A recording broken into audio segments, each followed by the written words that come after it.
ಎಲ್ಲ ಸೋದರ ಸೋದರಿಯರಿಗೆ ನಮಸ್ಕಾರಗಳನ್ನು ಹೇಳ್ತಾನೆ ಇವತ್ತಿನ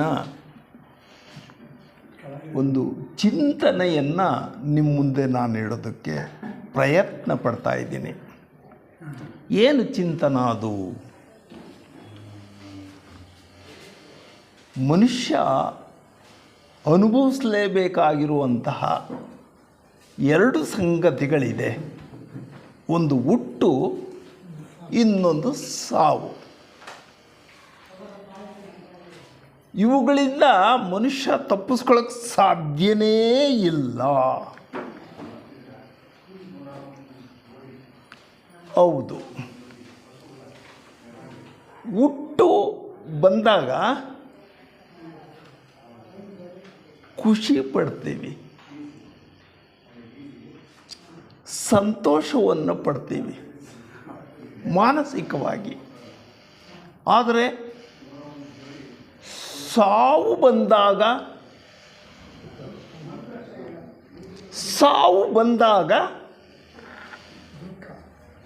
ಭಯಂಕರವಾದ ದುಃಖವನ್ನು ಅನುಭವಿಸ್ತೀವಿ. ಯಾಕಿಂಗೆ?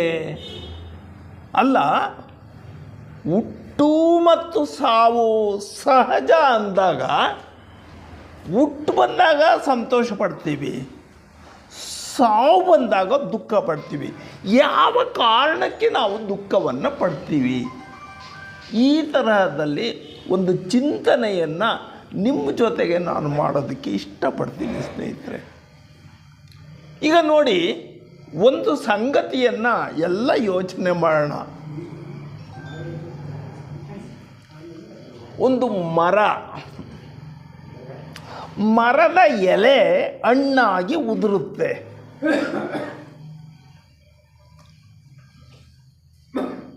ಜೀವ ಇದ್ದ ಎಲೆ ಹಣ್ಣಾಗಿ ಉದುರುತ್ತೆ. ಉದುರಿದಾಗ ಏನಾಗುತ್ತೆ? ಮಣ್ಣಾಗುತ್ತದೆ. ಮತ್ತು ಆ ಮಣ್ಣು ಆ ಮರದ ಬೇರಿಗೆ ಗೊಬ್ಬರವಾಗ್ತದೆ. ಆಗ ಮರದಲ್ಲಿ ಮತ್ತೊಂದು ಎಲೆ ಚಿಗುರುತ್ತೆ. ಸ್ನೇಹಿತರೆ, ಒಂದು ಸ್ವಲ್ಪ ಯೋಚನೆ ಮಾಡೋಣ. ಮರದಿಂದ ಯಾವಾಗ ಎಲೆ ಕಳಿಸ್ಕೊಳ್ತದೋ ಅದನ್ನು ಮರಣ ಅಂತ ನಾವೇನಾದರೂ ನಿರ್ಧಾರ ಮಾಡಿದರೆ, ಮುಂದೆ ಅದು ಜೀವನ ಮಾಡೋಕ್ಕಾಗೋದಿಲ್ಲ ಅಂತ ನಿರ್ಧಾರ ಮಾಡಿದರೆ ಅದು ತಪ್ಪು ಅಂತ ನಮಗೆ ಇದರಿಂದ ಗೊತ್ತಾಗ್ತದೆ. ಯಾಕೆ ಅಂತ ಹೇಳಿದರೆ, ಹಣ್ಣಾದ ಎಲೆ ಉದುರಿತು, ಗೊಬ್ಬರ ಆಯಿತು, ಬೇರಿಗೆ ತಗಲ್ತು, ಮತ್ತೊಮ್ಮೆ ಚಿಗುರ್ತು. ಅಂದರೆ ಎಲೆಯ ಮರಣ ನಿಜವಾದ ಮರಣವೇ? ಸಾಧ್ಯವೇ ಇಲ್ಲ. ಈ ಮನೋಭಾವನೆ ಮನುಷ್ಯನಿಗೆ ಬಂದಾಗ ಮರಣದ ಬಗ್ಗೆ ಎಂದೂ ದುಃಖ ಮಾಡೋದಕ್ಕೆ ಸಾಧ್ಯನೇ ಇಲ್ಲ ಅಂತ. ಅಂದರೆ ಮರಣ ಅಂತಂದರೆ ಅಂತ್ಯನ, ಕೊನೆನಾ?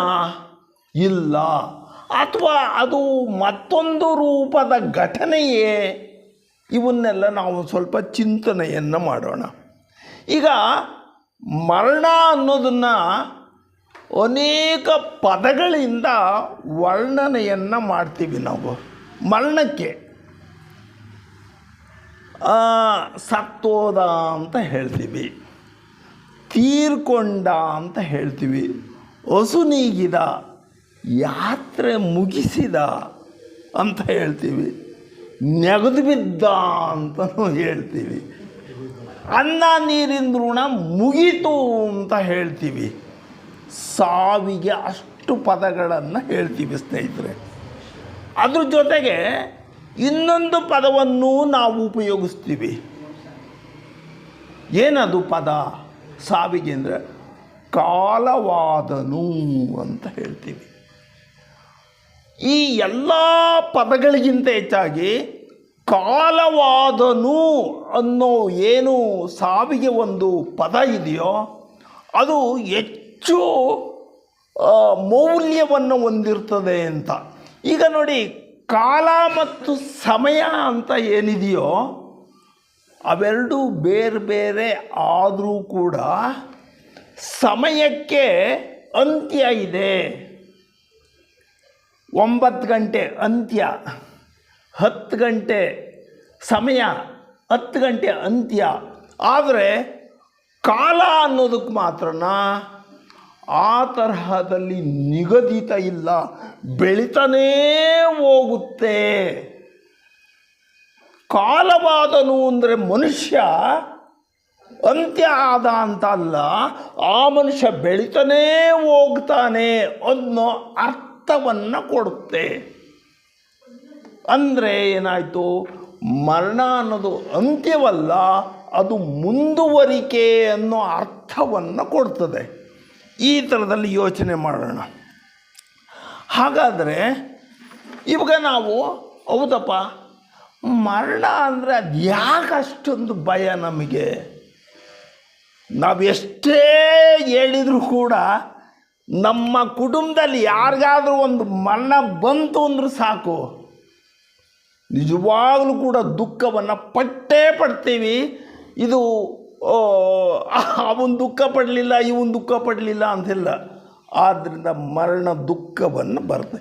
ಯಾಕೆ ಅಷ್ಟೊಂದು ದುಃಖ ನಮಗೆ? ಹುಟ್ಟು ಅಂದಾಗ ಖುಷಿ ಪಡ್ತೀವಿ, ಅದೇ ಮರಣ ಅಂದಾಗ ದುಃಖವನ್ನು ಪಡ್ತೀವಿ. ಏನು ಅದು ಅಂತ ಹೇಳಿದ್ರೆ, ಇದಕ್ಕೆ ಕಾರಣ ಒಂದನ್ನು ಹೇಳ್ತಾರೆ. ಯಾಕೆ ಹುಟ್ಟಿನ ಬಗ್ಗೆ ದುಃಖ ಇಲ್ಲ, ಮರಣದ ಬಗ್ಗೆ ದುಃಖ ಇದೆ? ಯಾಕೆ ಅಂತ ಹೇಳಿದರೆ, ಮನುಷ್ಯನಿಗೆ ಹುಟ್ಟಿನ ಅನುಭವ ಆಗಿರುತ್ತದೆ. ಅಂದರೆ ತಾಯಿ ತನ್ನ ಮಗುವನ್ನು ಎತ್ತಾಗ ಅದರ ಅನುಭವ ಅವಳಿಗೆ ಆಗಿರ್ತದೆ.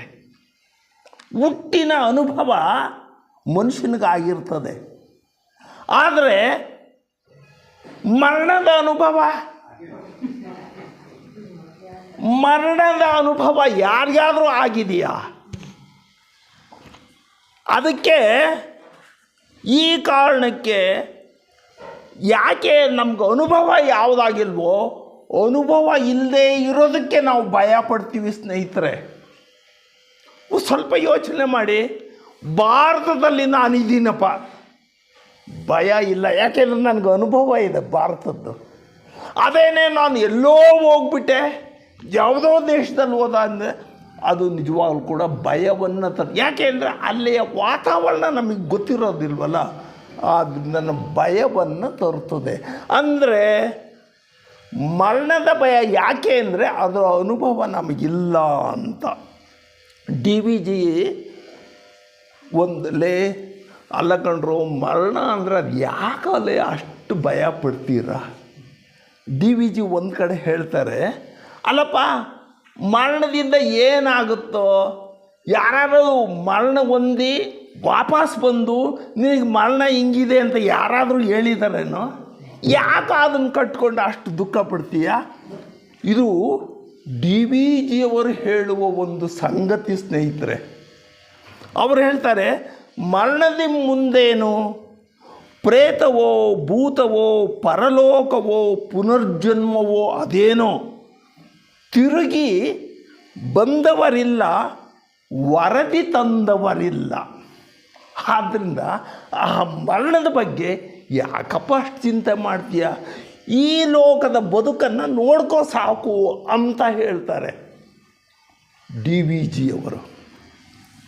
ಇವಾಗ ಹೌದಪ್ಪ, ಏನೇ ಆಗಲಿ ನಮಗೆ ಭಯ ಆಗೇ ಆಗ್ತದೆ. ಈಗ ಮರಣ ಉಂಟಾಗೋದಕ್ಕೆ ಏನು ಕಾರಣ ಇದೆ?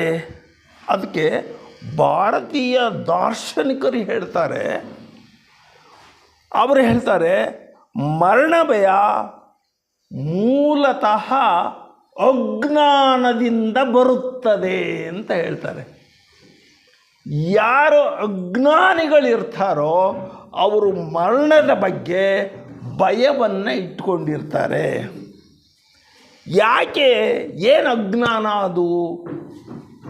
ಯಾವುದು ಅದು ಅಜ್ಞಾನ ಅಂತ ಹೇಳಿದರೆ ಸ್ನೇಹಿತರೆ, ಈ ದೇಹದಲ್ಲಿ 2 ಶರೀರಗಳಿದ್ದಾವೆ. ಒಂದು ಸ್ಥೂಲ ಶರೀರ ಗೋಚರವಾಗ್ತದೆ. ಇವನೇ ನಾರಾಯಣಪ್ಪ ಮಹಾಪಾಕಡ ಅಂತ ಗುರುತಿಸ್ತೀರ ನನ್ನ ದೇಹವನ್ನು ನೋಡಿ. ಆದರೆ ಈ ದೇಹದ ಒಳಗಡೆ, ಎಲ್ಲರ ದೇಹದ ಒಳಗಡೆ ಇನ್ನೊಂದು ದೇಹ ಇದೆ, ಅದು ಸೂಕ್ಷ್ಮ ದೇಹ ಅಂತ ಹೇಳ್ತೀವಿ. ಆ ಸೂಕ್ಷ್ಮ ದೇಹ ಅಥವಾ ದೇಹಕ್ಕೆ ಚೈತನ್ಯವನ್ನು ಕೊಡುವಂಥ ಒಂದು ಶಕ್ತಿ ಇದೆ.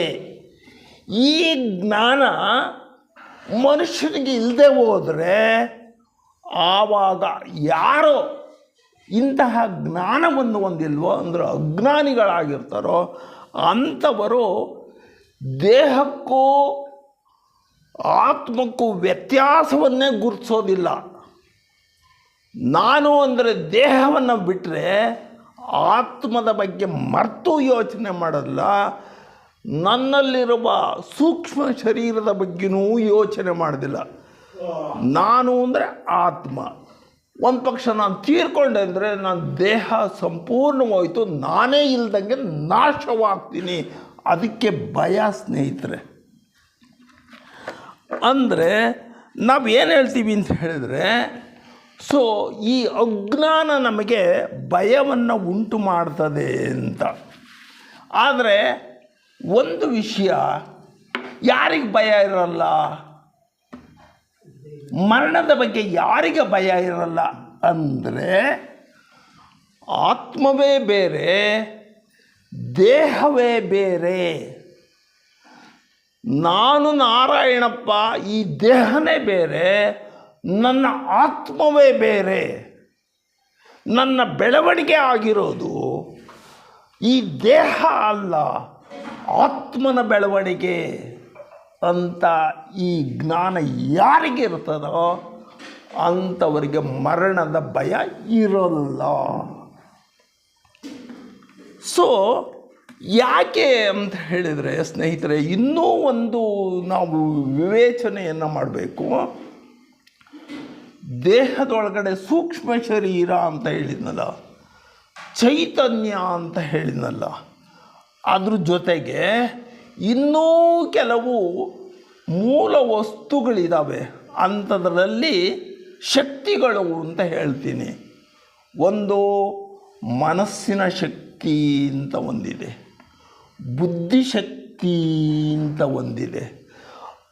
ಆದರೆ ಅದೇ ರೀತಿಯಲ್ಲಿ ಮನಸ್ಸು ಮತ್ತೊಂದು ರೀತಿಯ ಶಕ್ತಿಯನ್ನು ಪ್ರಕಟಿಸುತ್ತದೆ. ಅದಕ್ಕೆ ನಾವು ಅಹಂಕಾರ ಅಂತ ಹೇಳ್ತೀವಿ. ಮನಸ್ಸು ಆ ಅಹಂಕಾರವನ್ನು ಜೀವನ ಪೂರ್ತಿ ವ್ಯಕ್ತಪಡಿಸುತ್ತೆ. ನಾನು ನಾರಾಯಣಪ್ಪ, ಇದು ನನ್ನ ಮನೆ, ಇವರು ನನ್ನವರು, ಇದು ನನ್ನದು, ನನ್ನದನ್ನು ಕಿತ್ಕೊಳ್ಳೋದಕ್ಕೆ ಯಾರಿಗೂ ಅವಕಾಶವನ್ನು ಕೊಡೋದಿಲ್ಲ ಅಂತ ಹೇಳುವ ಒಂದು ಸಂಗತಿ ಇದೆಯಲ್ಲ ಸ್ನೇಹಿತರೆ, ಅದನ್ನು ನಾವು ಅಹಂಕಾರ ಅಂತ ಹೇಳ್ತೀವಿ. ಎಂದೂ ಬಿಟ್ಕೊಡೋದಕ್ಕೆ ತಯಾರಾಗಿರೋದಿಲ್ಲ. ಯಾರೇ ಬರಲಿ, ಏನೇ ಕೊಡಲಿ, ನಾನು ನನ್ನದನ್ನು ಬಿಟ್ಕೊಡೋದಕ್ಕೆ ತಯಾರಾಗಿಲ್ಲ ಅಂತ. ಒಂದು ಪಕ್ಷ ಅದನ್ನು ಕಿತ್ಕೊಳ್ಳೋಕೆ ಬಂದಾಗ ಮಾತ್ರ ನನಗೆ ಭಯ ಆಗುತ್ತೆ, ದುಃಖ ಪಡ್ತೀನಿ.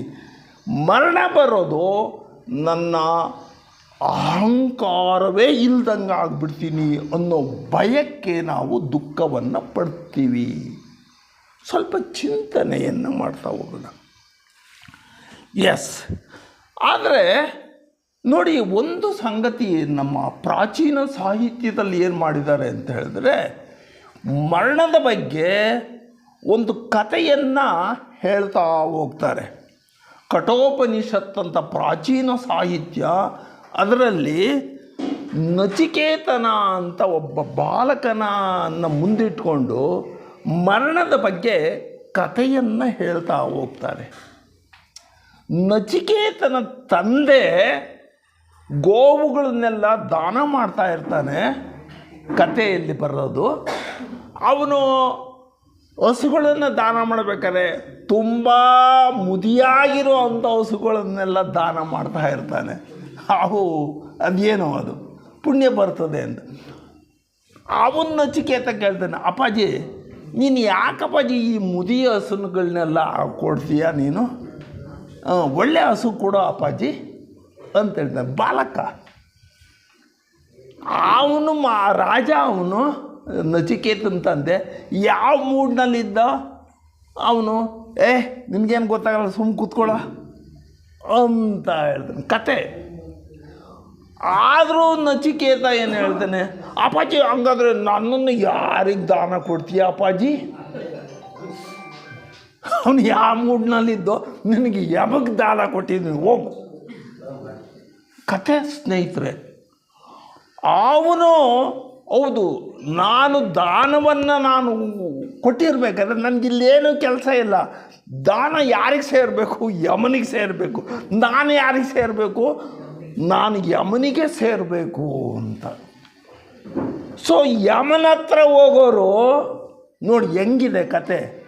ಯಮನ ಹತ್ರ ಹೋಗೋರು ದೇಹವನ್ನು ಹೊತ್ಕೊಂಡು ಹೋಗೋದಕ್ಕೆ ಸಾಧ್ಯವೇ ಇಲ್ಲ.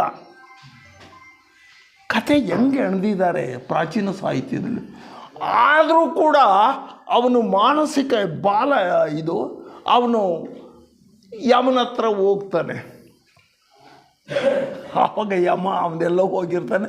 3 ದಿವಸ ಆದ್ರ ಮೇಲೆ ಬರ್ತಾನಂತೆ ಯಮ. ಅದಕ್ಕೆ ಅವನು ಯಮನ್ ಕೇಳ್ತಾನೆ, ಯಾರಪ್ಪ ನೀನು, ಏನು ಹಿಂಗೆ ಬಂದುಬಿಟ್ಟಿದೆಯಲ್ಲ ಅಂತ ಕತೆ. ಅದಕ್ಕೆ ನಮ್ಮಪ್ಪ ನಿಮಗೆ ದಾನ ಮಾಡಿದ್ದಾನೆ, ಅದಕ್ಕೆ ನಿಮ್ಮ ಕಡೆ ಬಂದಿದ್ದೀನಿ. ಅಯ್ಯೋ ಮಾರಾಯ ನೀನು ಯಾಕಪ್ಪ ಬಂದೆ? ಇಲ್ಲ ನಮ್ಮಪ್ಪ ಹೇಳ್ಬಿಟ್ಟಿದ್ದಾನೆ, ದಾನ ನಿಮಗೆ ಕೊಟ್ಟಿದ್ದೀನಿ ಅಂತ ಬಂದಿದ್ದೀನಿ ಅಂತ. ನೋಡಿ ಇಲ್ಲೇನಾಗ್ತದೆ, ಯಮಲೋಕದ ನಿಯಮ ಒಂದಿರ್ತದೆ. ಯಮಲೋಕಕ್ಕೆ ಹೋಗ್ಬೇಕಾದ್ರೆ ಮರಣ ಆದಾಗಲೇ ಹೋಗಬೇಕು, ಮುಂಚೆ ಹೋಗೋದಕ್ಕೆ ಸಾಧ್ಯವೇ ಇಲ್ಲ.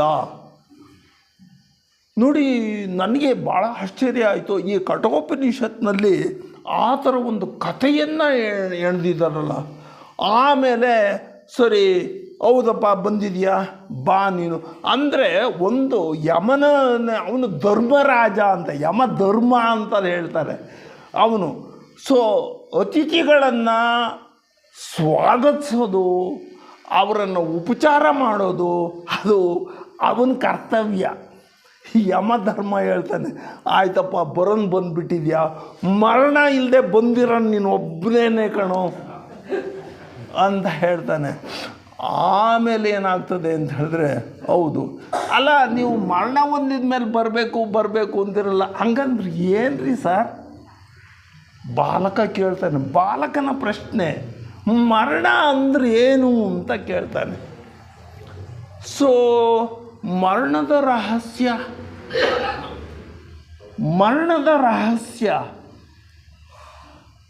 ಜಗತ್ತಿಗೆ ಮರಣದ ರಹಸ್ಯ ಏನಾದರೂ ಗೊತ್ತಿದ್ರೆ ನಾವೆಲ್ಲ ಏನಾಗ್ತಾ ಇದ್ವಿ ಅಂತ ಹೇಳೋಕ್ಕಾಗಲ್ಲ ಸ್ನೇಹಿತರೆ.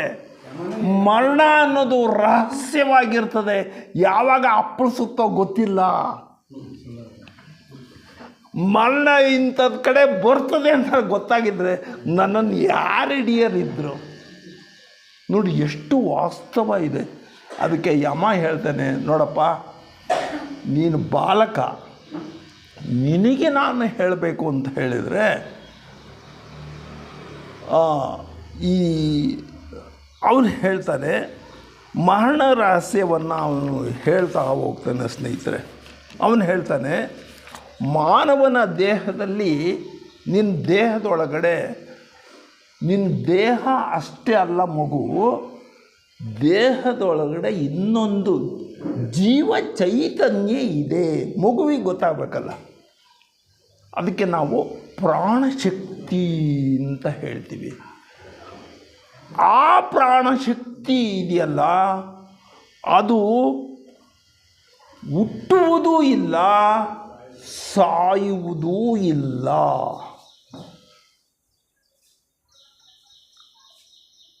ಅದೊಂದು ಮಾತ್ರ ಆತ್ಮಕ್ಕೆ ಹುಟ್ಟು ಇಲ್ಲ, ಸಾವು ಇಲ್ಲ. ಅಂದರೆ ನಿನ್ನ ಒಳಗಡೆ, ದೇಹದ ಒಳಗಡೆ ಏನೋ ಆತ್ಮ ಇದೆಯೋ ಅದಕ್ಕೆ ಹುಟ್ಟು ಇಲ್ಲ, ಸಾವು ಇಲ್ಲ.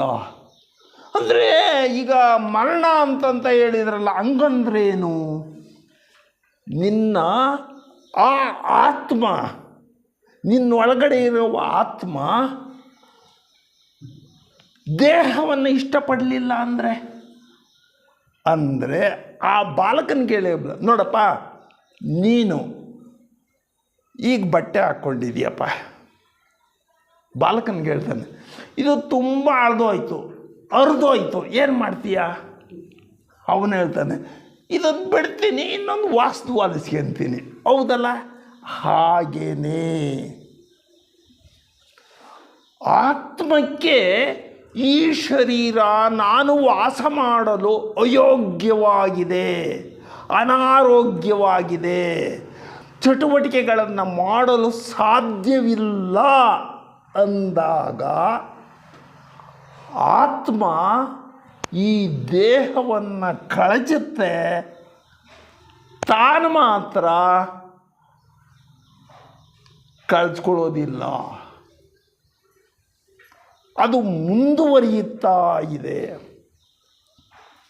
ಆದ್ದರಿಂದ ನಿನ್ನ ದೇಹ ಹೋಗಿದೆಯೇ ಹೊರತು ನಿನ್ನೊಳಗಡೆಯಿರುವ ಆತ್ಮ ಚೈತನ್ಯ ಅದು ಹುಟ್ಟುವುದೂ ಇಲ್ಲ, ಸಾಯುವುದೂ ಇಲ್ಲ. ದೇಹವನ್ನು ಕೊಲ್ಲಲ್ಪಟ್ಟರೂ ಕೂಡ ಆತ್ಮವು ಕೊಲ್ಲಲ್ಪಡುವುದಿಲ್ಲ. ಅದಕ್ಕೆ ನ್ಯಾಯಾಲಯಗಳು ಶಿಕ್ಷೆ ಕೊಡೋದಾದರೆ ಸ್ನೇಹಿತರೆ ದೇಹಕ್ಕೆ ಕೊಡ್ತವೆ. ಸ್ನೇಹಿತರೆ, ದೇಹಕ್ಕೆ ಕೊಡ್ತವೆ. ಆದರೆ ಅದು ಬೇರೆ ವಿಷಯ, ಗೊತ್ತಾಯ್ತಾ? ಅದು ಬೇರೆ ಒಂದು ಇದಾಗ್ತದೆ. ಸೊ ಈಗ ಆಮೇಲೆ ಆ ಹುಡುಗ ಕೇಳ್ತಾನೆ, ಅಲ್ಲ ನೀವು ಆತ್ಮ ಅಂತ ಹೇಳಿದ್ರಲ್ಲ, ಜೀವಶಕ್ತಿ ಅಂತ ಹೇಳಿದ್ರಲ್ಲ, ಅದು ಎಷ್ಟು ದೊಡ್ಡದಿದೆ? ಬಾಲಕನ ಪ್ರಶ್ನೆ. ನಾನು ದೇಹದ ಒಳಗಡೆ ಇದೆ ಅಂದ್ರಲ್ಲ, ಎಷ್ಟು ದೊಡ್ಡದಿದೆ, ಅಥವಾ ಎಷ್ಟು ಚಿಕ್ಕದಿದೆ ಅಂತ. ಅದಕ್ಕೆ ಯಮ ಹೇಳ್ತಾನೆ, ವಾದ ಯಮ ಹೇಳ್ತಾನೆ, ನೋಡಪ್ಪ, ಆತ್ಮ ಅನ್ನೋದು ಏನಿದೆಯೋ ಅದು ಸೂಕ್ಷ್ಮ ಕಣಕ್ಕಿಂತಲೂ ಸೂಕ್ಷ್ಮವಾದದ್ದು. ನಾವೇನು ಹೇಳ್ತೀವಿ ಅಂದರೆ ಅಣು ಏನು ಹೇಳ್ತೀವಿ, ಅಣುವಿನಲ್ಲಿ ಪರಮಾಣುಗಳು ಅಂತ ಇರ್ತವೆ, ಪರಮಾಣುಗಳಲ್ಲಿ ಎಲೆಕ್ಟ್ರಾನುಗಳು ಅಂತ ಇರ್ತವೆ, ಅತ್ಯಂತ ಸಣ್ಣದು ಅಂತ. ಅಂಥದಕ್ಕಿಂತಲೂ ಸೂಕ್ಷ್ಮವಾದದ್ದು ಅಂದರೆ. ಆಮೇಲೆ ಆ ಹುಡುಗ ಕೇಳ್ತಾನೆ, ಎಷ್ಟು ದೊಡ್ಡದಿದೆ? ಅವನು ಹೇಳ್ತಾನೆ, ಆಕಾಶಕ್ಕಿಂತಲೂ ಮಿಗಿಲಾದದ್ದು ಅಂತ. ಆಕಾಶ ಎಷ್ಟು ದೊಡ್ಡದು? ಅಳತೆಗೆ ಸಿಗುತ್ತಾ? ಅಳತೆಗೆ ಸಿಗಲಾರದಂಥ ವಸ್ತು ಇದು. ಆತ್ಮನ ವಿವರವನ್ನು ಆ ಯಮರಾಜ ಕೊಡ್ತಾನೆ ಸ್ನೇಹಿತರೆ. ಆದ್ದರಿಂದ ಭಗವದ್ಗೀತೆನೂ ಕೂಡ ಅದು ಇದನ್ನೇ ಇದೇ ಥರದಲ್ಲಿ ಒಂದು ಹೇಳ್ತಾ ಹೋಗ್ತದೆ. ಮರಣವು ದೇಹ ಎಂಬ ಉಡುಪಿನ ಬದಲಾವಣೆ ಮಾತ್ರ. ಆತ್ಮ ಮೊದಲು ಇತ್ತು, ಈಗಲೂ ಇದೆ, ಮುಂದೆಯೂ ಇರುತ್ತದೆ. ಈ ಕಾರಣಕ್ಕೆ ಮರಣವು ದುಃಖದ ಶೋಕದ ಸಂದರ್ಭವ ಅಲ್ಲ ಅಂತ ಹೇಳ್ತದೆ. ಹಾಗಾದರೆ ಮರಣ ಅನ್ನೋದೇನು? ಪ್ರಕೃತಿ ನಿಯಮ. ಜಗತ್ತಿನಲ್ಲಿ ಸಾಯಲೇಬೇಕು, ಸಾಯಲ್ಲ ಅನ್ನೋಕ್ಕೆ ಸಾಧ್ಯನೇ ಇಲ್ಲ, ಹುಟ್ಟಲ್ಲ ಅನ್ನೋದಕ್ಕೆ ಸಾಧ್ಯನೇ ಇಲ್ಲ. ಯಾಕೆ ಅಂದರೆ ಅದು ಆತ್ಮನಿಗೆ ಸಂಬಂಧಪಡಿಸ್ತದೆ ಸ್ನೇಹಿತರೆ. ಆದ್ದರಿಂದ ನಾವು ಯಾವಾಗ ಮರಣ ಅನ್ನೋದು ಅದು ಪ್ರಕೃತಿಯ ನಿಯಮ, ಸ್ವಾಭಾವಿಕ ಅನ್ನೋ ಜ್ಞಾನವನ್ನು ಪಡೆದಾಗ ಮರಣದ ಭಯ ಇರಲ್ಲ. ಭಾರತೀಯ ಸಂಸ್ಕೃತಿ ಏನಿದೆ ಸ್ನೇಹಿತರೆ, ಪ್ರಾಚೀನ ಮುನಿಗಳು ಅವರು ಹೇಳೋದು ನೋಡಿ, ಈ ವಿಶ್ವ ಅನ್ನೋದು ಏನಿದೆಯೋ ಇದು ಪಂಚಮಹಾಭೂತಗಳಿಂದ ರಚಿತವಾಗಿದೆ. ಇದೆಲ್ಲ ಪಂಚಮಹಾಭೂತಗಳು ಅಂತ ಹೇಳಿದರೆ ನಮಗೆ ಭೂಮಿ, ಜಲ, ವಾಯು, ಅಗ್ನಿ, ಆಕಾಶ, ಈ 5 ವಸ್ತುಗಳಿಂದ ಈ ವಿಶ್ವ ನಿರ್ಮಾಣವಾಗಿದೆ. ಅದೇ 5 ವಸ್ತುಗಳು ಈ ಶರೀರದಲ್ಲಿದ್ದಾವೆ. ಭೂಮಿ ಇದೆ, ಜಲ ಇದೆ, ವಾಯು ಇದೆ, ಅಗ್ನಿ ಇದೆ, ಮುಟ್ಟಿದ್ರೆ ಬಿಸಿಯಾಗುತ್ತೆ, ದೇಹ ಬಿಸಿಯಾಗುತ್ತೆ, ಆಕಾಶ ಇದೆ. ಸೊ ಹಾಗಾದರೆ ಇಷ್ಟೆಲ್ಲ ಶಕ್ತಿಗಳು ಮರಣದ ನಂತರ ಎಲ್ಲಿ ಹೋಗ್ತವೆ? ಮರಣದ ನಂತರ ನಾವೇನು ಮಾಡ್ತೀವಿ ಈ ಶರೀರಕ್ಕೆ? 2 ಕೆಲಸ ನಾವು ಮಾಡ್ತೀವಿ ನಮ್ಮ ಸಂಸ್ಕೃತಿ ಪ್ರಕಾರ. ಒಂದು ಉಳುವುದು, ಇನ್ನೊಂದು ಸುಡುವುದು ಅಂತ. ಅದಕ್ಕೆ ದೇಹವನ್ನು ಸುಟ್ಟಾಗ ಏನಾಗುತ್ತೆ ಅಂತ ನಮಗೆ ಗೊತ್ತಿದೆ. ಏನೇ ಪಂಚಭೂತಗಳಿದ್ವಲ್ಲ ಅವೆಲ್ಲವೂ ಕೂಡ ಪಂಚಭೂತಗಳಲ್ಲಿ ಲೀನವಾಗುತ್ತವೆ ಅಂತ. ಅಂದರೆ ದೇಹದ ಮೂಲಾಂಶಗಳು ಮಾತ್ರ ಪ್ರಕೃತಿಯಲ್ಲಿ ಲೀನವಾಗುತ್ತವೆ. ಆದರೆ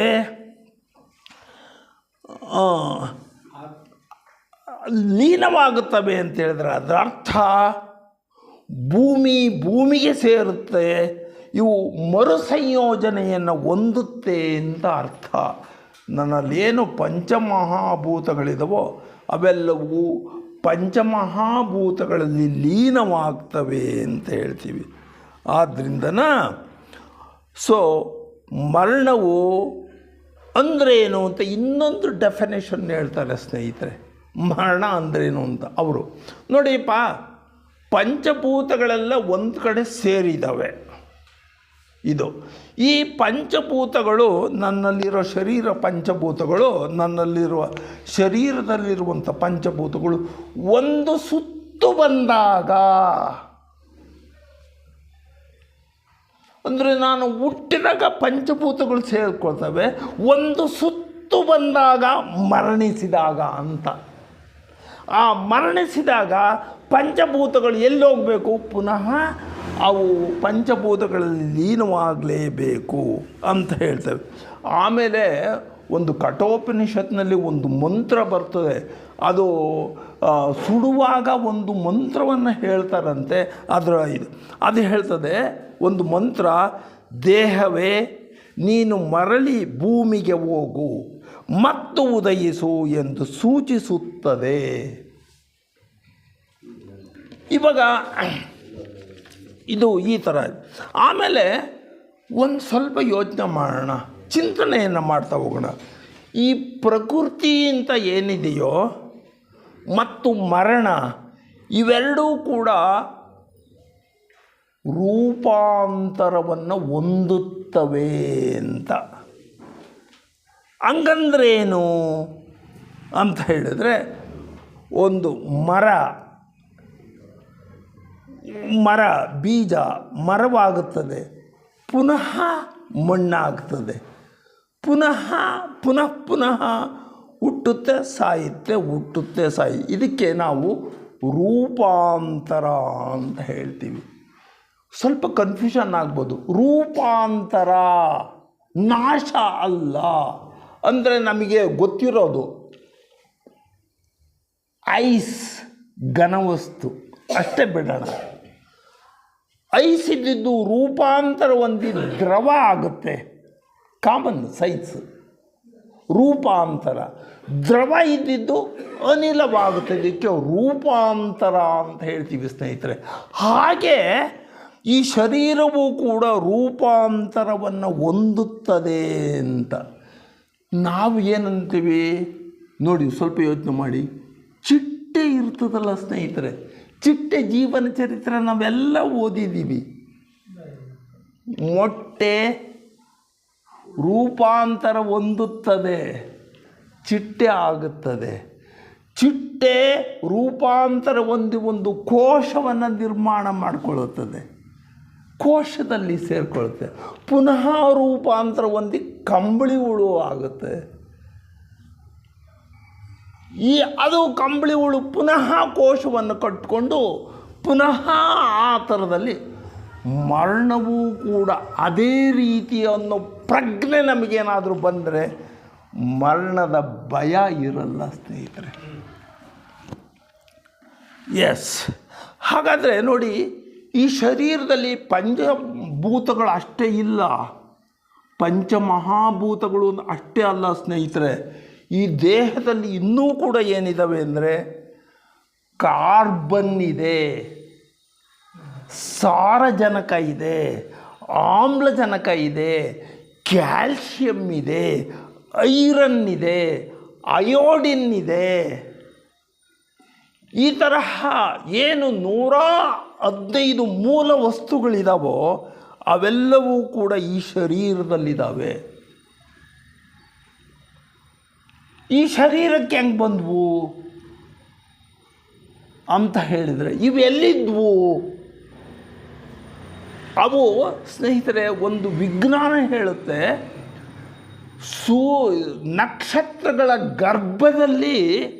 ನಕ್ಷತ್ರಗಳ ಗರ್ಭದಲ್ಲಿ ಈ ಎಲ್ಲ ಮೂಲ ವಸ್ತುಗಳು ಸೃಷ್ಟಿಯಾಗುತ್ತವೆ, ವಿಜ್ಞಾನ ಹೇಳೋದು. ಆಮೇಲೆ ಆ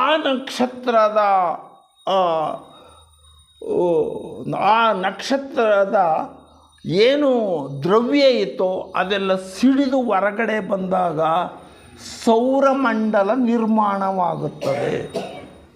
ಸೌರಮಂಡಲ ಯಾವಾಗ ನಿರ್ಮಾಣವಾಗುತ್ತೋ ಆ ಎಲ್ಲ ವಸ್ತುಗಳು ಭೂಮಿಗೆ ಬರ್ತವೆ. ಭೂಮಿಗೆ ಬಂದಂತಹ ಮೂಲ ವಸ್ತುಗಳು ಪ್ರಾಣಿಯ ವಿವಿಧ ರೂಪದ ಶರೀರವನ್ನು ಧರಿಸ್ತವೆ, ನಮ್ಮ ವಿಜ್ಞಾನ ಹೇಳೋದು ಸ್ನೇಹಿತರೆ. ಹಾಗೆ ಯಾವಾಗ ಜೀವಿ ಮರಣಿಸಿದಾಗ ಪುನಃ ಶರೀರದಿಂದ ಮರಳಿ ಬಿಡುಗಡೆ ಹೊಂದುತ್ತವೆ. ಆದ್ದರಿಂದ ಮರಣ ಅನ್ನೋದು ಅಂತ್ಯ ಅಲ್ಲ, ನಾಶ ಅಲ್ಲ, ಅದೊಂದು ಚಕ್ರ ಚಲನೆ ಅಂತ ಹೇಳ್ತೀವಿ ಸ್ನೇಹಿತರೆ. ಆಮೇಲೆ ಆಧುನಿಕ ವಿಜ್ಞಾನ ಏನಿದೆ, ಅದು ಯಾವುದೇ ವಸ್ತು ಶಕ್ತಿ ಅಂತ್ಯವಾಯಿತು, ನಾಶವಾಯಿತು ಅಂತ ಹೇಳೋದೇ ಇಲ್ಲ. ಭೌತಶಾಸ್ತ್ರದಲ್ಲಿ ಒಂದು ಬ್ರ್ಯಾಂಚ್ ಬರ್ತದೆ ಸ್ನೇಹಿತರೆ, ಅದು ಥರ್ಮೋಡೈನಾಮಿಕ್ಸ್ ಅಂತ. ಆ ಥರ್ಮೋಡೈನಾಮಿಕ್ಸ್ ಏನು ಹೇಳುತ್ತೆ ಅಂತ ಹೇಳಿದ್ರೆ, ಯಾವುದೇ ಶಕ್ತಿಯನ್ನು ನಾಶ ಮಾಡಲು ಸಾಧ್ಯವೇ ಇಲ್ಲ, ಆದರೆ ರೂಪಾಂತರವನ್ನು ಮಾಡಬಹುದು. ಹಾಗೆಯೇ ನಮ್ಮ ಏನು ಜೀವಶಕ್ತಿ ಇದೆಯೋ, ಪ್ರಾಣಶಕ್ತಿ ಇದೆಯೋ, ಅದು ನಾಶವಾಗುವುದಿಲ್ಲ, ಮರಣದಿಂದ ನಾಶವಾಗುವುದಿಲ್ಲ, ರೂಪಾಂತರವನ್ನು ಹೊಂದುತ್ತೆ ಅಂತ ಹೇಳ್ತೀವಿ. ಆಮೇಲೆ ಭಾರತೀಯ ಸಂಸ್ಕೃತಿ ಇದನ್ನು ದೂರ ಮಾಡುವ ಒಂದು ಸಂಕಲ್ಪವನ್ನು ಒಂದು ಮಂತ್ರದಲ್ಲಿ ಹೇಳ್ಕೊಡ್ತಾರೆ, ಜಾತಸ್ಯ ಮರಣಂ ಧ್ರುವಂ ಅಂತ. ಹುಟ್ಟಿದವನಿಗೆ ಸಾವು ಖಚಿತ ಅಂತ ಹೇಳುತ್ತೆ ಸ್ನೇಹಿತರೆ. ಸೊ ಇವಿಷ್ಟೆಲ್ಲ ಇದು ಇರ್ತದೆ. ಆದ್ದರಿಂದನ ಅವರು ಏನು ಹೇಳ್ತಾರೆ, ಇಂತಹ ಮರಣದ ಬಗ್ಗೆ ಮಾಸ್ಟ್ರಿ ಒಂದು ಸ್ವಲ್ಪ ನನಗೆ ಹೇಳಬೇಕು. ಏಕೆ ಅಂತ ಹೇಳಿದ್ರೆ ನಾನು ಸ್ವಲ್ಪ ಎಸ್ ಆಯಿತು.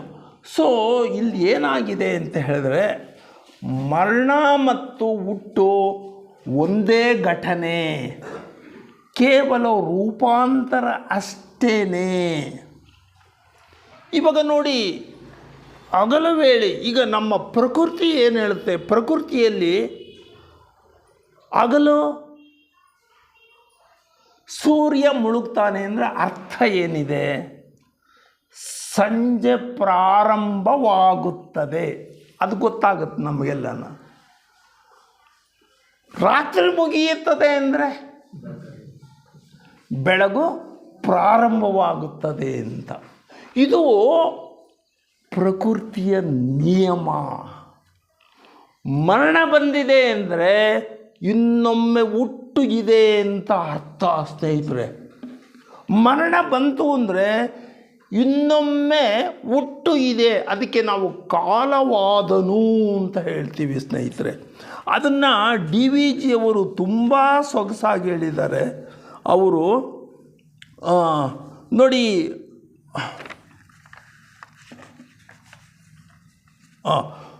ಅವರು ಹೇಳ್ತಾರೆ, DVG ಅವರು ಮೃತ್ಯುವನ್ನು ಕುರಿತು, ಮೃತ್ಯುವಿಂ ಭಯವೇಕೆ,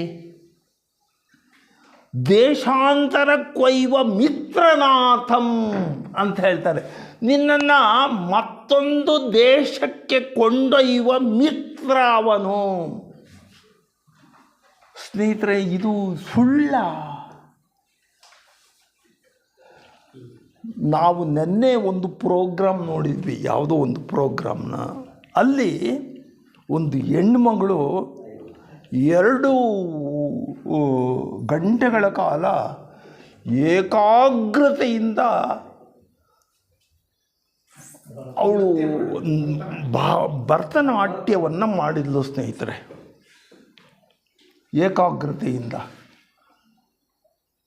ಅವಳು ಇಲ್ಲೇ ಹುಟ್ಟಿದೆ, ಅಮೇರಿಕದಲ್ಲಿ ವಿದ್ಯೆಯನ್ನು ಕಲಿತು ಇಲ್ಲಿಗೆ ಬಂದಳು. ಅವಳು 2 ಗಂಟೆಗಳ ಕಾಲ ಭರತನಾಟ್ಯ ಮಾಡಿದ್ದು ಹೆಂಗಿತ್ತು ಅಂತ ಹೇಳಿದರೆ, ನಮ್ಮ ಮನಸ್ಸು ಕಳೆದೋಗ್ಬಿಟ್ಟಿತ್ತು. ಅದರ ಅರ್ಥ ಆಯ್ತಲ್ಲ, ಮನಸ್ಸು ಕಳೆದೋಗಿತ್ತು ಅಂತ ಹೇಳಿದರೆ ಅಷ್ಟೊಂದು ಏಕಾಗ್ರತೆ ನಮ್ಮಲ್ಲಿ ಬಂದಿತ್ತು. ಆಮೇಲೆ ಅವಳು ಡ್ಯಾನ್ಸ್ ಮಾಡೋಳು, ಭರತನ ಇನ್ನೆಷ್ಟು ಏಕಾಗ್ರತೆ ಇರಬಾರ್ದು. ಸೊ ಇವೆಲ್ಲ ಯಾವುದರ ಶಕ್ತಿ ಅಂತ ಹೇಳಿದರೆ ಅಂತಹ ಇದು.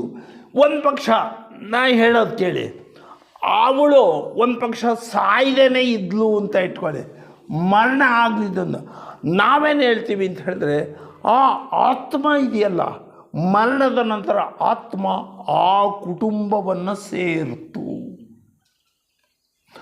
ಆ ಕುಟುಂಬದವರು ಏನು ಮಾಡಿದರು ಅಂತ ಹೇಳಿದ್ರೆ, ಈ ಆತ್ಮಕ್ಕೆ ಪ್ರೋತ್ಸಾಹವನ್ನು ಕೊಟ್ಟರು. ಪ್ರೋತ್ಸಾಹವನ್ನು ಕೊಟ್ಟಾಗ ಆವಾಗ ಏನಾಗ್ತದೆ ಅಂತ ಹೇಳಿದ್ರೆ, ಅವಳು 12 ವರ್ಷಗಳ ಕಾಲ ಭರತನಾಟ್ಯವನ್ನು ಸಂಕಲ್ಪ ಮಾಡಿಕೊಂಡು ಅಷ್ಟೊಂದು ಆಳವಾದ, ನಾವು ಯೋಗ ಮಾಡಿದರೆ, ತಪಸ್ಸು ಮಾಡಿದರೆ ಒಲಿಯುತ್ತೆ ದೇವರು ಅಂತ ಹೇಳ್ತೀವಲ್ಲ, ಆ ತರಹ ತಪಸ್ಸನ್ನು ಮಾಡಿಬಿಟ್ಟು ಆ ಜ್ಞಾನವನ್ನು ಪಡಿತಾಳೆ. ನಾವು ಅದನ್ನು ಜ್ಞಾನಶಕ್ತಿ ಅಂತ ಹೇಳ್ತೀವಿ ಸ್ನೇಹಿತರೆ. ತಪಸ್ಸು ಮಾಡೋದು ಅಂದರೆ ಅದಕ್ಕೆ ಹೇಳ್ತೀವಿ. ಒಂದು ಪಕ್ಷ ಇಲ್ಲಿ ನನ್ನ ವಿಷಯ ಇಷ್ಟು ಬಂತು, ಅವಳು ಮರಣಿಸ್ದೇನೆ ಒಂದೇ ಕುಟುಂಬದಲ್ಲಿ ಇದ್ದಿದ್ರೆ ಅವಳ ಕಥೆ ಏನಾಗುತ್ತೆ? ಅವಳು ಹುಟ್ಟದೇ ಸಾಯ್ದೇ ಇದ್ದರೆ ಏನಾಗ್ತಾಯಿತ್ತು? ಬೆಳವಣಿಗೆ ಹಾಕೋಕ್ಕೆ ಸಾಧ್ಯನೇ ಇರಲಿಲ್ಲ. ಅವರು ಹೇಳಿದರು, ನಮ್ಮ ಸ್ನೇಹಿತರೊಬ್ಬರು ಹೇಳಿದರು, ನೋಡಿ ಆ ಮಗು ಆ ಕುಟುಂಬದಲ್ಲಿ ಹುಟ್ಟುಬಿಟ್ಟು ಎಲ್ಲರ ಪ್ರೋತ್ಸಾಹ ಆ ಆತ್ಮದ ಬೆಳವಣಿಗೆಗೆ ಸಾಧ್ಯವಾಯಿತು ಅಂತ ಹೇಳ್ತೀವಿ ಸ್ನೇಹಿತರೆ. ಆದ್ದರಿಂದ ಮರಣ ಬಂದರೆ ನಾನು ಮತ್ತೊಂದು ಕುಟುಂಬಕ್ಕೆ ಹೋಗ್ಬೋದು, ನನ್ನ ಆತ್ಮದ ಬೆಳವಣಿಗೆ ಆಗ್ಬೋದು, ನಾನು ಏನು ಬೇಕಾದ್ರೂ ಆಗ್ಬೋದು. ಇದು ಪರಿವರ್ತನೆ, ರೂಪಾಂತರ, ಇದನ್ನು ನಾವು ಆಗಲೇಬೇಕು. ಇದು ಪ್ರಕೃತಿ ನಿಯಮ. ಆದ್ದರಿಂದ ಮರಣಕ್ಕೆ ನಾವು ಹೆದರ್ಕೊಳ್ಳೋದೇನು ಬೇಡ ಅಂತ ಹೇಳ್ತೀವಿ ಸ್ನೇಹಿತರೆ. ನಾವು ಕೊನೆಗಾಲ, ಮರಣದ ಕೊನೆಗಾಲದಲ್ಲಿ ತುಂಬ ಭಯವನ್ನು ಪಡ್ತೀವಿ ಸ್ನೇಹಿತರೆ. ಆಮೇಲೆ ನಮ್ಮ ಕುಟುಂಬದವರು ಯಾಕೆ ಅಂತ ಹೇಳಿದ್ರೆ, ದೇಹ ತುಂಬ ಕೃಶವಾಗಿದ್ದಾಗ ಮುದಿತನ ಬಂದು ಕೊನೆಗಾಲದಲ್ಲಿ ನಮ್ಮ ಕೆಲಸವನ್ನು ನಾವು ಮಾಡ್ಕೊಳ್ಳೋಕ್ಕೆ ಸಾಧ್ಯನೇ ಆಗೋಲ್ಲ. ಎಲ್ಲದೂ ಕೂಡ ಒಂದೇ ಕಡೆಗೆ, ಊಟವೂ ಒಂದೇ ಕಡೆ, ಎಲ್ಲವೂ ಕೂಡ ಒಂದೇ ಕಡೆ ಹಾಕುತ್ತದೆ. ಅಂತಹ ಸಂದರ್ಭ ಬರೋವರೆಗೂ ಇರಬೇಡ ಕಣೋ ಅಂತ ಹೇಳ್ತಾರೆ DBG. ಅಷ್ಟು ವಯಸ್ಸಾಗೋವರೆಗೂ ಇರಬೇಡ ಕಣೋ, ಮೊದಲು ಹೋಗೋ ಅಂತ ಹೇಳ್ತಾರೆ DBG. ನಾನು ನನ್ನ ಶ್ರೀಮತಿಯೊಂದಿಗೆ ಒಂದು ಊರಿಗೆ ಹೋಗಿದ್ದೆ ಸ್ನೇಹಿತರೆ, ನಮ್ಮ ಬಂಧುಗಳ ಇದಕ್ಕೆ. ವಯಸ್ಸಾಗಿತ್ತು. ಅವರು ನನ್ನನ್ನು ಫೋನ್ ಮಾಡಿದರು, ನಾ ಅಪ್ಪ ಅಮ್ಮ ಹೋಗೋವಂಥ ಚಾನ್ಸಸ್ ಇದೆ, ಬಂದು ನೋಡ್ಕೊಂಡು ಹೋಗ್ಬೋದು ಅಂತ. ನಾನು ಹೋದೆ, ನನ್ನ ಶ್ರೀಮತಿ ನಾನು ಹೋದ್ವಿ ಸ್ನೇಹಿತರೆ. ಆ ಅಮ್ಮನಿಗೆ ಸುಮಾರು 90 ವರ್ಷ ಆಗಿರ್ಬೋದು. ನಾನು ಹೋಗಿ ಮಾತಾಡಿಸಿದೆ, ಅತ್ತೆಯವರೇ ಚೆನ್ನಾಗಿದ್ದೀರಾ ಅಂತ. ಅವ್ರು ಹೇಳಿದ್ದು, ಅಯ್ಯೋ ದೇವರು ಕರ್ಕೊಳ್ಳಲ್ಲಪ್ಪ ನನ್ನನ್ನು ಅಂತ. ಆ ಅಮ್ಮ ದೇವ್ರು ನನ್ನನ್ನು ಕರ್ಕೊಳ್ಳಲ್ಲಪ್ಪ ಅಂತ. ಸ್ನೇಹಿತರೆ, ಆ ಅಮ್ಮ 6 ತಿಂಗಳಿಂದ ಕೂಡ ಬೆಡ್ನಲ್ಲೇ ಇತ್ತು. ಆಮೇಲೆ ಆ ಲಾಸ್ಟ್ ಮೂಮೆಂಟ್ ಏನಿದೆಯೋ, ದೇಹ ಅಷ್ಟು ವೀಕ್ ಆಗಿರ್ತದೆ, ಜ್ಞಾನ ಇರೋದಿಲ್ಲ. ಈಗ ಅವಳು ನನಗೆ ಆ ಹುಡುಗ ಹೇಳ್ದ, ಆ ಸಂಬಂಧಿಕ, ನೋಡಿ ಮಾಮ, ಈಗ ತಾನೇ ರೀಸಸಿಗೆ ಕರ್ಕೊಂಡೋಗಿ ಬಂದಿದ್ದೀನಿ, ಮತ್ತಿರ್ಗ ಈಗ ಹೇಳ್ತೈತೆ ರೀಸಸಿಗೆ ಕರ್ಕೊಂಡೋಗಲ್ಲೇ ಅಂತ. ಸ್ನೇಹಿತರೆ, ಇದೇನಿದು? ಆಮೇಲೆ ಊಟ ಮಾಡಿ ಕೈ ತಟ್ಟೆ ತೊಳೆದ ಅಲ್ಲಿಟ್ಟಿದೆ. ಅದೇ ಸವಿತಾ, ಊಟ ಕೊಡಲೇ ಇಲ್ವಲ್ಲೇ ನೀನು? ಇದನ್ನು 6 ತಿಂಗಳಿಂದನೂ ಆ ಕುಟುಂಬದವರು ಅನುಭವಿಸಿದ್ದಾರೆ ಸ್ನೇಹಿತರೆ. ತಾಯಿಯನ್ನು ಹಂಗೆ ನೋಡಿಕೊಂಡ್ರು ಅವರು. ಆಮೇಲೆ ನಾನು ಒಂದು ದಿವಸ ಇದ್ದೆ, ಅಲ್ಲೇ ಮಲ್ಕೊಂಡಿದ್ದೆ, ಲಾಸ್ಟ್ ಮೂಮೆಂಟನು ಅಂತ. ರಾತ್ರಿ 12 ಗಂಟೆಗೆ ಎದ್ದೀನಿ. ಆ ಅಮ್ಮನ ಕರ್ಕೊಂಡು ಹೋಗ್ತಾ ಇದ್ದ ಬಚ್ಚಲಿಗೆ. ಆಮೇಲೆ 1 ಗಂಟೆಗೆ ಎದ್ದೆ, ಅವಳು ಅದೇನೋ ತಂದು ಕೊಡ್ತಾಯಿದ್ಲು ಸೊಸೆ. ಆಮೇಲೆ 4 ಗಂಟೆಗೆ ಎದ್ದಿದ್ದೀನಿ, ಆವಾಗ ಅದೇನೋ ಒಂದು ಟೀ ಮಾಡಿಕೊಡೋದು ಏನೋ. ಅವ್ರು ನಿದ್ದೆನೇ ಮಾಡಲಿಲ್ಲ. ಅಂದರೆ ಸಾಯುವ ಸಂಗತಿಗಳು ಎಷ್ಟಿರ್ತದೆ ಅಂತ DBG ಅವರು ಅದನ್ನೇ ಹೇಳ್ತಾರೆ. ಅವ್ರು ಹೇಳ್ತಾರಲ್ಲೇ, ಮರಣ ಅನ್ನೋದು ಮಿತ್ರ ಕಣೋ. ಅದು ಹೇಳ್ತಾರೆ, ಹಂಗಿರಬೇಡಪ್ಪ, ಉದ್ದಕ್ಕೆ ಇರ್ತೀನಿ ಅಂತ ಬಯಸಬೇಡ ಕಣೋ, ಹೋಗ್ತೀಯೋ ಹೋಗೋ.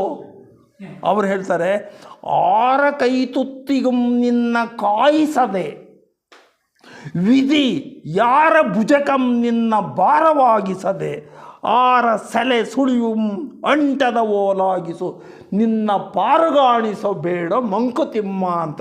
ಕೊನೆಗೆ ನೀನು ಹಿಂಗೆ ಬೇಡ್ಕಳಪ್ಪ ಅಂತ.